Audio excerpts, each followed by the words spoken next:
Shalom, bienvenidos a Vía Haftaj Israel, una frase hebrea que significa amarás a Israel. Esperamos que se queden con nosotros durante los próximos 30 minutos, ya que nuestro maestro, el Dr. Baruch, nos compartirá una enseñanza expositiva de la Biblia. El Dr. Baruch es profesor titular del Instituto Zera Abraham con sede en Israel. Aunque todos los cursos del instituto se imparten en hebreo, el Dr. Baruch se complace en compartir este video semanal en inglés con doblaje al español. Para más información, por favor, visítenos en amarazaisrael.org. Aquí está Baruch y la lección de hoy.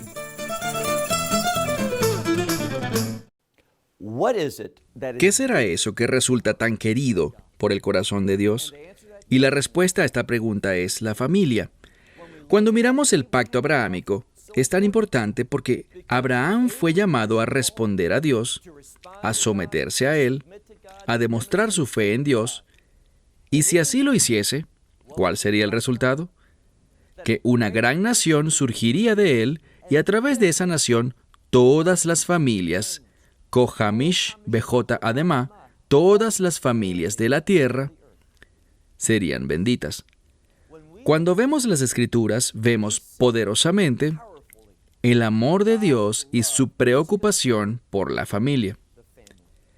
Hemos estado estudiando el libro de Colosenses capítulo 3 y vemos que en las primeras 3 lecciones de este capítulo hay un énfasis en cómo los creyentes deben comportarse. El testimonio, el comportamiento que nosotros debemos mostrar con el fin de que manifestemos la presencia de Dios en nuestras vidas, que tenemos una relación de pacto con Él y de modo muy apropiado. Al acercarnos al final de este tercer capítulo, Pablo hace un cambio. Si lees a algunos comentaristas, te dirán que es un cambio abundante, queriendo decir que él cambia el tema de manera abrupta. Pero realmente no es así, porque todas estas cosas que ha venido diciendo, si las hacemos, ¿sabes quién recibirá el resultado? La familia. Pablo quiere ver familias piadosas sirviendo juntas al Salvador resucitado. Entonces, toma tu Biblia y ve conmigo a donde lo dejamos la semana pasada, la epístola a los Colosenses, capítulo 3. Empezaremos hoy en el verso 18, y noten que hay un énfasis aquí a lo largo de toda la sección sobre el hogar, todos los miembros del hogar. Él empieza primero y principal con las mujeres, y hay una razón para ello.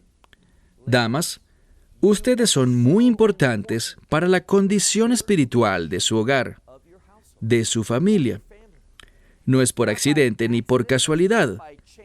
Es por la providencia de Dios, por la inspiración del Espíritu Santo, que Él empieza aquí con las mujeres. Y específicamente en este contexto está hablando de las esposas. Las esposas, y lo veremos en un momento, las madres también, porque estará hablando de los padres. Pero sepan una cosa, esto no busca colocar una carga indebida sobre las mujeres. En una oportunidad se me pidió dar una conferencia sobre la familia, y decidí hablar sobre Proverbios capítulo 31. Ese pasaje que se habla sobre el Eshet Hayó, es decir, la mujer virtuosa. Mi esposa, a ella no le gustó ese mensaje. Y no le gustó porque me dijo, te pidieron hablar sobre la familia y tú pusiste toda la responsabilidad, toda la carga sobre la esposa, lo que ella debe hacer, lo que ella debe hacer. No dijiste nada sobre el esposo, más allá de que debía alabar a su esposa por hacer todas estas cosas. Bueno, en un sentido lo que ella dijo es cierto, que todos, y la Escritura lo expresa así, todos en la familia tienen un rol que jugar, una responsabilidad. Pero una vez más, quiero defender algo.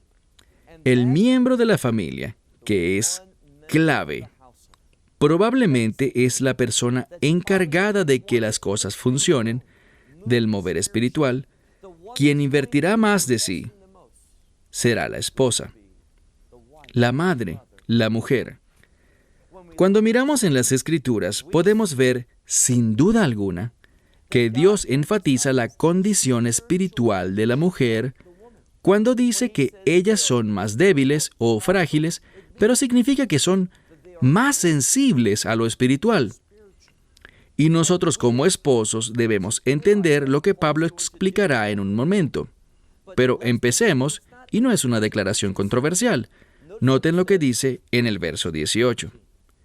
Dice, esposas, sométanse a sus esposos. No dice a los hombres en general, sino dice esposas, a sus propios esposos, sométanse. Ahora, ¿qué significa esto de la sumisión? Nos habla de una posición y un propósito. Lo diré de nuevo. Esta sumisión habla sobre una posición y un propósito. ¿Cuál propósito? Cuando regresamos al libro de Génesis, vemos que las mujeres fueron creadas de manera especial, a partir del hombre, no primero, sino después. Y hallamos que ellas fueron creadas para ser una ayuda idónea para el hombre. ¿Qué significa ser una ayuda idónea? Que Dios ha creado, provisto, dado al hombre una mujer, su esposa, con el fin de asistirlo en la voluntad de Dios. Esto es muy importante. Esto no significa y no hace algo aquí, no dice, obedézcanlo de esta forma. Cualquier cosa que tu esposo diga, obedécelo. Eso no es lo que dice. Él dice, sujétense, y habla sobre esta condición como esposa. Debemos leerlo en contexto con el libro de Génesis. Sométanse, participen, sean una fuerza, una energía para hacer la voluntad de Dios. ¿Por qué lo digo? Porque si miras en algún momento en el libro de Génesis capítulo 2, verso 18, dice, porque no es bueno, y esta palabra bueno implica la voluntad de Dios. No es bueno que el hombre esté solo, o sea, los hombres no pueden solos hacer la voluntad de Dios.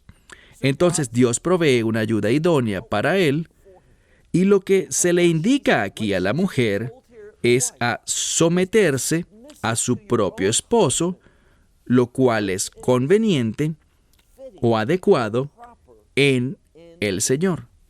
Lo que se le dice aquí a la mujer no solo es que su rol es apropiado o conveniente en el Señor, sino que quizás deba leer esto de un modo diferente, y este es que ella debe someterse en esas cosas que son convenientes y apropiadas en el Señor. Es decir, si un hombre le dice a su esposa que haga algo que está fuera de la voluntad de Dios, que es contrario a aquello que es apropiado bajo el señorío del Mesías, obviamente ella debe rehusarse a ello.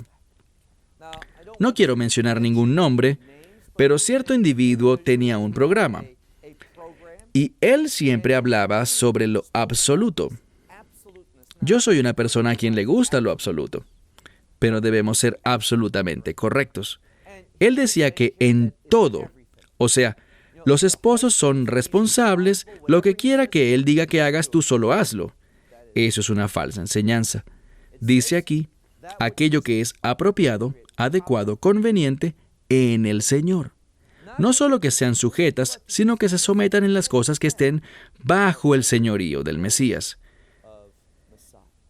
Del mismo modo dice, y esposos, amen a sus esposas. Ahora, esta palabra amen implica una rendición, implica sacrificio. ¿Por qué lo digo?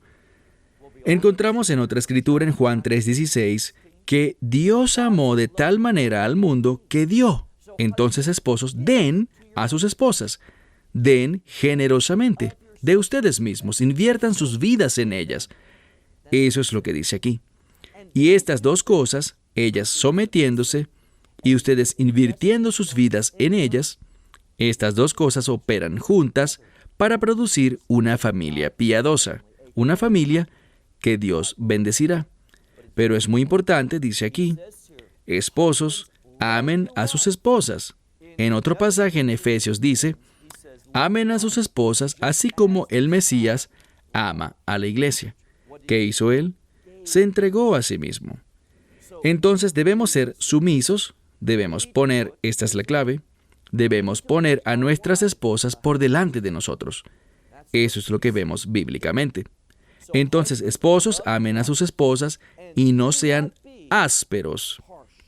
Esta palabra quiere decir, no les hagan amargar, no las amarguen. Dice, no hagan esto. Y luego pasa a hablar de los hijos. Con los hijos usa una palabra diferente, no dice sométanse, dice obedezcan. La palabra obedecer significa en realidad escuchar. Y una vez más, dice, escuchen a sus padres en todo. Bien, esto se debe, creo yo, sin que esté escrito expresamente, a que un niño o niña, cuando dice aquí hijos, es porque se utiliza el término tecna, que significa niño o niña. La razón de esto es que un niño o un jovencito, quizás de unos 4, 6, 10, 12 o 14 años, no tienen la sabiduría, quizás no tengan la inteligencia para realmente cuestionar a sus padres. Ellos deben obedecerles en todo.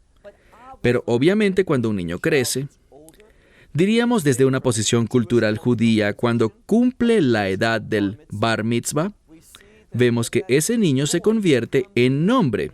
Es decir, hay una oración que dice, el padre dice, suelto mi responsabilidad, queriendo decir, no que ya no le importe más su hijo, sino que si ese hijo hace algo malo, será su culpa, empezando desde la edad de bar mitzvah, y ya no es responsabilidad del padre. Una vez más, creo que es altamente apropiado que un niño, ya sea que tenga la edad del bar mitzvah o más, él necesita someterse a sus padres, obedecer a sus padres, pero una vez más, en el Señor. Si un padre o madre le dice a su hijo, un hijo que quizás ya sea un adulto, haz esto, no hagas esto, cásate con este, no te cases con aquel, ese tipo de cosas, y los padres no son creyentes, o no están caminando en el Señor, o no entienden la verdad espiritual, puedes seguir honrando a tus padres, pero eso no significa que debas estar de acuerdo con sus conductas pecaminosas. Entonces dice, mira de nuevo, versículo 20, en su segunda parte, hijos, obedezcan a sus padres en todo, porque esto le agrada al Señor. Verso 21. Y padres, no provoquen a sus hijos. Aquí de nuevo, el contexto está usualmente hablando de hijos pequeños y no de hijos adultos. Y noten algo más. Vemos cómo le habla a los esposos, a las esposas, a los padres y a los hijos. Y lo que dice a una parte se contesta de inmediato con lo que le dice a su contraparte. Entonces dice, hijos, obedezcan a sus padres en todas las cosas, porque esto le agrada al Señor. Verso 21. Y padres, no provoquen, no inciten a sus hijos. ¿Por qué? Con el fin de que no se desanimen o se desalienten. Entonces, los padres son llamados a ser de ánimo para sus hijos. Son llamados a instruirles de un modo que les motive a hacer lo correcto en el Señor. Por esto es que cada día, tanto en la mañana como en la noche, si vienes de un trasfondo judío, sabrás que recitamos el Shema, esa declaración de fe. Escucha, Israel, el Señor tu Dios, el Señor uno es. Y hablamos de amarle a Él, obedecerle, cumplir sus mandamientos, pero cuando Dios habla específicamente, el primer mandamiento que menciona aquí es que enseñemos a nuestros hijos diligentemente. Y si quieres tener hijos que sean obedientes, si quieres tener hijos que no se desanimen, entonces enséñales la palabra de Dios. Entonces, padres, no provoquen a sus hijos con el fin de que no se desanimen. Ahora avanzamos al verso 22. Y durante la siguiente parte de este capítulo, la cual concluirá este capítulo, él estará hablando sobre una relación. Una que quizás pueda parecer ajena a nosotros, pues muchas veces en la Biblia se habla sobre amos y esclavos o siervos. Pero esto es lo que debemos entender. Esto es muy diferente a lo que con frecuencia pensamos hoy día sobre la esclavitud. En este caso, tranquilamente pudiéramos estar hablando de un siervo como de un empleado, en vez de un esclavo en ese sentido. Alguien que fue comprado y ahora es una posesión de alguien. Verán, en el judaísmo eso no se permitía. Y me dirás, pero sí existían los esclavos sin paga. Y sí, pero esto tenía una razón de ser.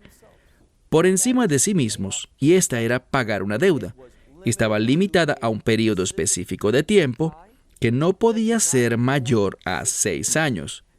Y al 7º año, el siervo no trabajaba, sino que solo recibía, o era enviado fuera del lugar con 1 año de salario pago, para que pudiera volver a su vida normal.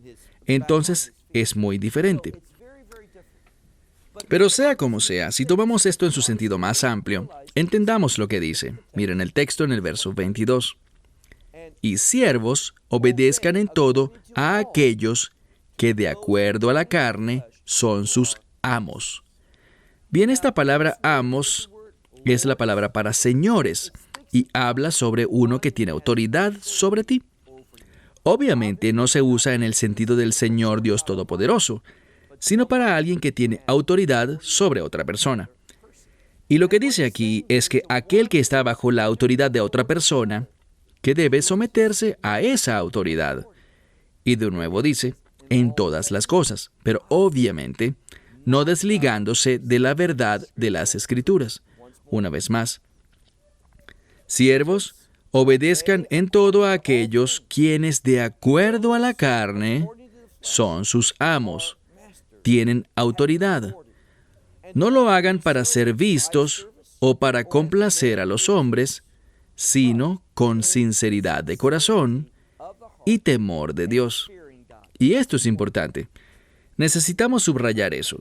Temor de Dios. El temor de Dios es poner a Dios primero. Entonces haces esto con el temor de Dios, de un modo que le agrade a Él. E incluso, si uno es siervo de alguien y ellos le instruyen a hacer algo que va en contra de las prioridades de Dios, uno debe negarse a hacerlo. O sea, ese es el carácter de las Escrituras. Vemos, por ejemplo, a Daniel. Él era sumiso, pero nunca dejó de orar a su Dios. También están Sadrach, Mesach y Abed-Nego. Ellos eran sumisos en su naturaleza, pero no se postraron ante la imagen. Prefirieron antes ser arrojados a un horno de fuego ardiente. Y los apóstoles como Pedro. Cuando las autoridades les ordenaron no hablar en el nombre de Yeshua, él siguió haciéndolo. Porque en última instancia, nuestra obediencia y sumisión son para Dios. Entonces dice aquí, hagan todas las cosas de acuerdo al temor de Dios. Verso 23. Y todo lo que hagan, háganlo ¿cómo? Cualquier cosa que ustedes hagan, háganlas como un trabajo del alma. Esto significa con sinceridad. Significa hacer algo de una manera adecuada, entendiendo, noten lo que dice, como para el Señor y no para el hombre.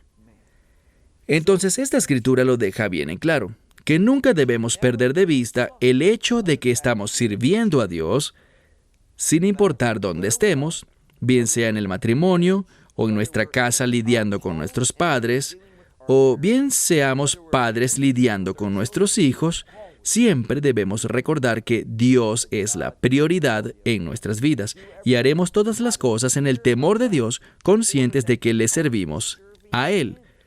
Nunca, sirviendo al Señor, querremos hacer algo que vaya en contra de sus instrucciones. Eso es fundamental.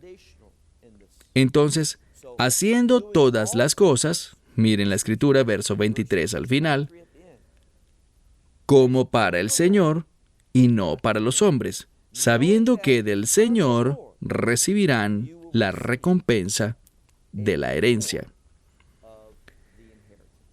No es cualquier herencia, sino dice aquí, la herencia. Una recompensa donde, bueno, la herencia de la que se habla aquí es una en el reino de Dios. Entonces, una y otra vez, lo que Pablo dice es esto. debemos vivir a la luz del hecho de que hay una herencia de reino. Cada decisión que tomemos, debemos tomarla entendiendo que si escogemos rectamente, si escogemos de acuerdo con la verdad de Dios, ¿qué dice la Escritura en el libro de Hebreos? Él no es injusto para olvidar ninguna de nuestras buenas obras. Por eso están estos libros que serán abiertos. Por eso es que cuando el Mesías vuelva dirá, «He aquí vengo pronto, y mi galardón conmigo, para recompensar a cada hombre y mujer de acuerdo a sus obras». Y debemos recordar que vendrá un día de juicio. No estoy hablando del día de la ira de Dios, sino de un juicio que será un juicio para recompensar. Bien, aquí está el problema. Del mismo modo que la gente con mucha frecuencia se olvida del juicio de Dios, no escuchamos muchos mensajes al respecto. No hay muchos libros escritos al respecto, ni conferencias que haya escuchado que se enfoquen en el juicio de Dios. Pero el juicio de Dios tiene dos aplicaciones. Una es, de hecho, para condenar a aquellos que se han rebelado contra el mensaje del Evangelio.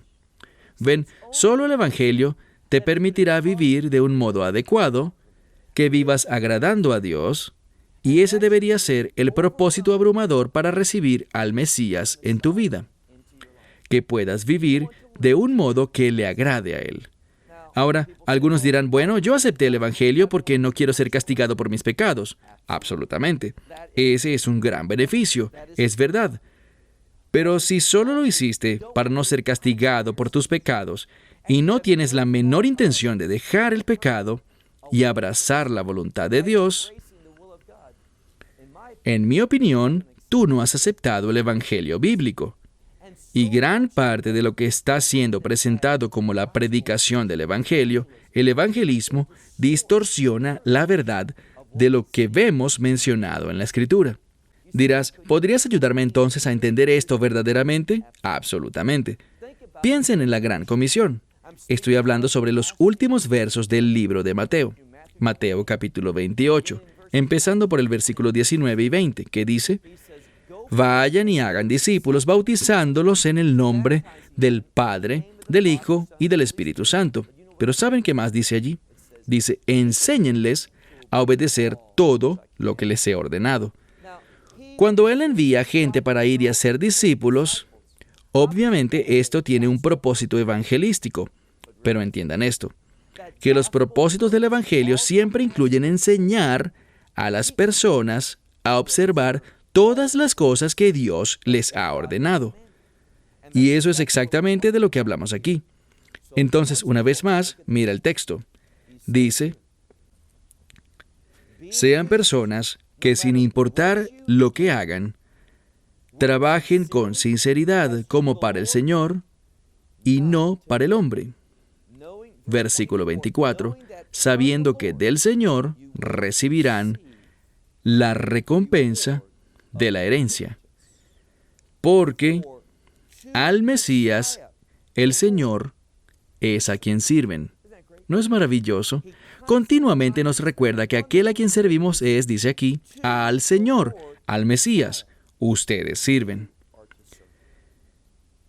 Debes recordar que lo que sea que hagas en tu trabajo, en casa con tus padres o con tu esposa, en realidad estás sirviendo al Señor. No hace mucho tiempo estuve en una conferencia a la que me invitaron y hablaba también con respecto a la familia y al matrimonio. Hablábamos sobre la verdad de que el matrimonio es un pacto entre un hombre y Dios y un pacto entre una mujer y Dios. Y en la medida en que nos acercamos más a Dios, nos acercamos más en nuestra relación matrimonial. Alguien hizo una pregunta: ¿qué tal si mi esposo? Y era triste porque esta mujer estaba allí sin su esposo. Sí, mi esposo dice que él es un creyente, pero él no está viviendo para el Señor. Él no está haciendo lo que acabamos de estudiar que un esposo debe hacer. Entonces, ¿por qué debería yo cumplir con mi responsabilidad? Y creo que es una pregunta legítima y muy honesta. pero falla al entender la naturaleza del matrimonio. Verán, en un pacto de matrimonio, tal como dice aquí, tú le sirves al Señor. Tú haces lo que se supone que debes hacer en el matrimonio ante el Señor. ¿Por qué? Porque si te vuelves desobediente en tu rol como esposa o en tu rol como esposo, y tu pareja hace lo mismo, ¿sabes lo que pasa? Eso empuja a Dios fuera del matrimonio. Pero cuando una persona se mantiene fiel, ¿sabes lo que produce? Eso produce que Dios actúe.